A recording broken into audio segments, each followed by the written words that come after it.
Hello, this is Eugene, certified financial educator, host of the Money and Flow podcast, the first financial wellness podcast where we talk about all the crap that has to do with your money and your body.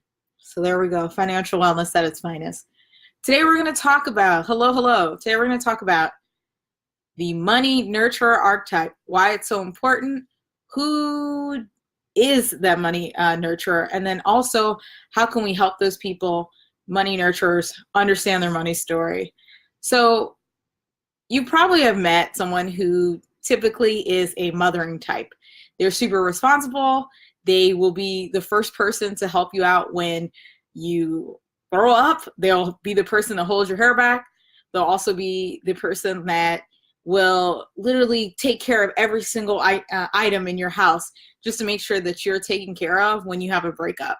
There is so much magic with the money nurturer that when you're dealing with the money nurturer, you can't help but not fall into kind of like the childlike person. You gravitate towards this person and you want that person to give you love. Fortunately, there are so many great attributes for the money nurturer that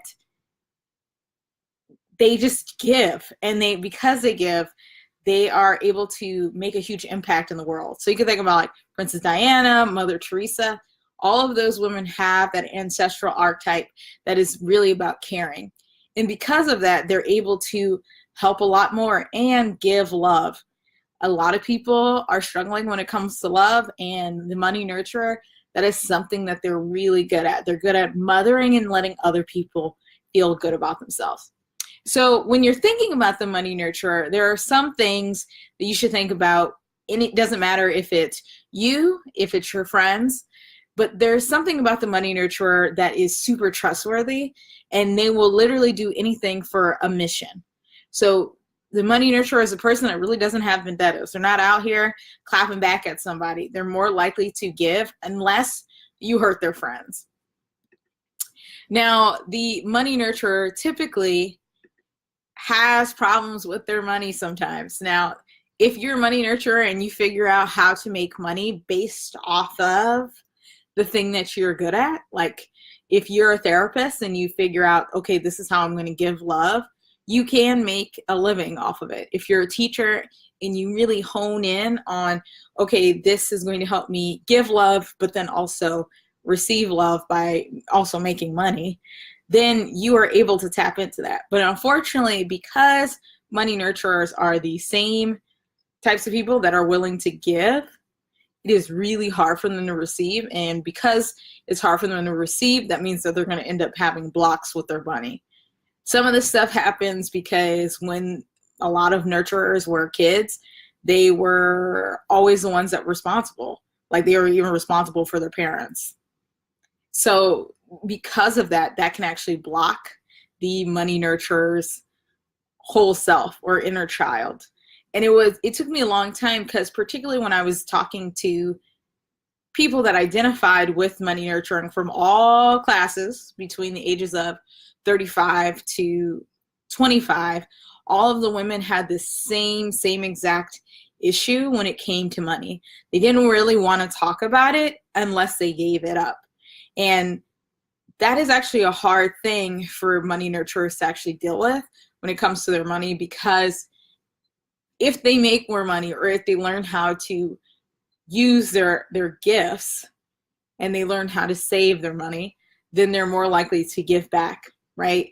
You think about, there's a lot of women in the world that donate. Actually, women donate more than males do when it comes to charities, when it comes to just like a lot of things. So that's really amazing. But what would it be like if the money nurturer had the money and was able to give back? So that's more like a Princess Diana. How do you actually give back to the world in a rightful way?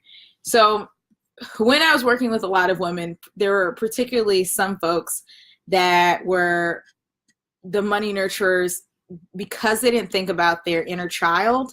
That's like the first thing that they have to do when it comes to their money.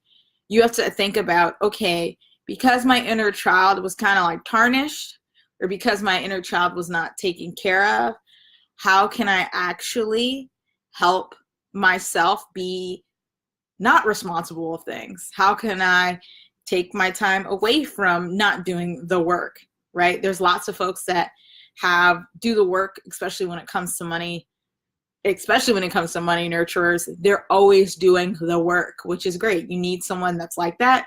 But if you're someone that's uber responsible, doing all the steps and giving, and you're not receiving, that could be a huge problem, especially when it comes to your money story. So healing your inner child, which is kind of crazy because you're like, what? I'm an adult. I'm responsible. You have to actually think, okay, let's backtrack.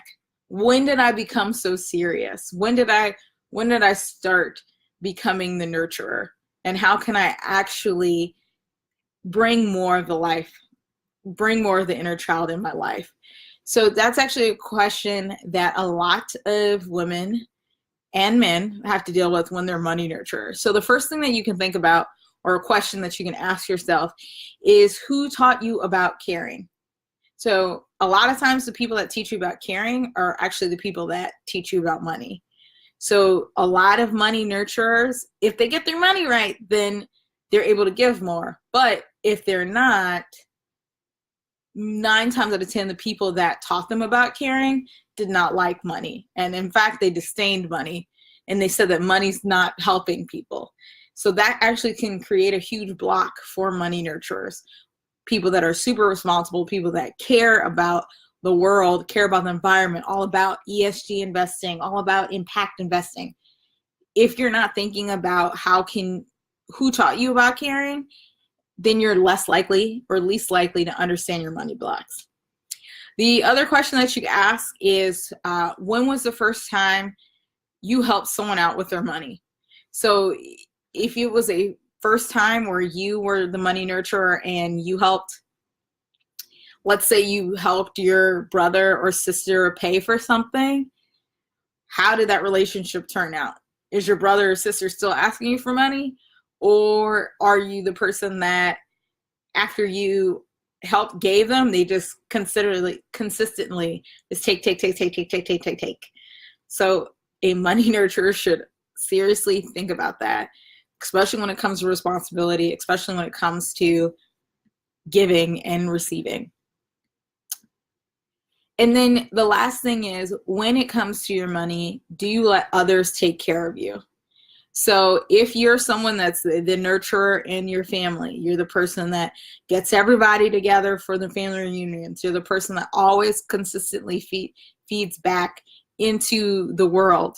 If that's your entire MO, where all you're doing is helping people and making sure that everybody's needs are being met, the question that you should ask yourself is, when it comes to your money, do you let others take care of it? All right.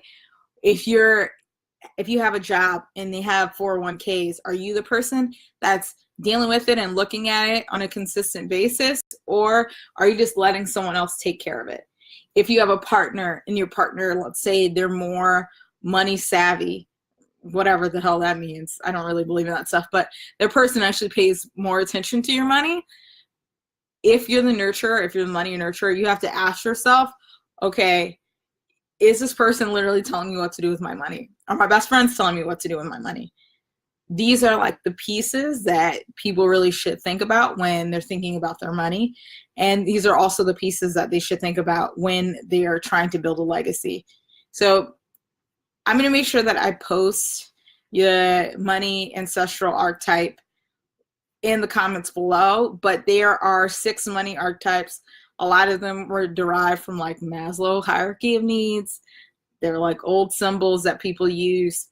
That's going to help you understand how you can live your full self when you understand your money ancestry, how you actually can help yourself with your money.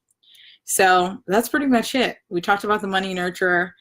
Tomorrow, I believe we're going to talk about the money huntress. That's a fun topic for me. Love talking about the money nurturer because they're giving, and you need someone in your life that helps you and cares for you. But if that person's consistently not helping themselves, they're actually hurting everybody in the long run. So this has been Eugenia George, host of the Money and Flow podcast. Got the Archetype. Put the link below, and y'all have a great day.